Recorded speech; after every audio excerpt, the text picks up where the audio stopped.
Nuk ka akoma një marrëveshje se çfarë do të ndodhë me ndryshimet në kodin zgjedhor që kanë ngecur në kuvente që kanë të bëjnë me rregullimin e pragut të nënshkrimeve për kandidaturat e pavarura dhe disa nga rekomandimet e Odihrit. Pushteti u detyrua të propozojë ndryshime, pasi gjykata kushtetuese tha se pragu i vendosur për nënshkrimet e nevojshme për kandidatët e pavarur ishte shumë i lartë. Pushteti tani propozon që pragu të variojë nga 100 deri në 3500 nënshkrime, varësisht votuesve të regjistruar në një komunë. Një pjesë e ekspertëve beson se pragu mbetet akoma shumë i lartë. Fronti Evropian dhe Emajta thonë se propozimet janë dorëzuar pa konsensus dhe i kundërshtojnë ata.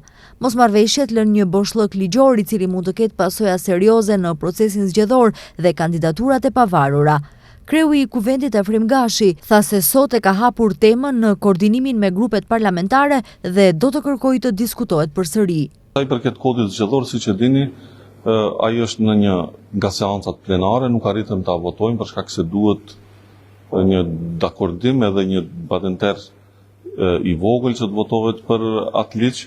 Në momentin që do të krijohen kushte, unë mbënjëherë do ta thirr seancën dhe do ta votojmë, por tani për tani nuk mund të them se ka kushte dhe prandaj nuk është thirrur seanca në fjalë. Sa i takon zgjedhjeve parlamentare, Gashi në takimin e zakonshëm me gazetarët u përgjigj edhe për situatën brenda koalicionit Vlen. Ai tha se zërat për mosmarrveshje nuk janë të vërteta. Relacionet brenda Vlenit në bazë të informacioneve të mia janë të shkëlqyeshme, jashtëzakonisht të mira, punohet në një ambient shumë pozitiv, konstruktiv, përgatiten për zgjedhjet lokale.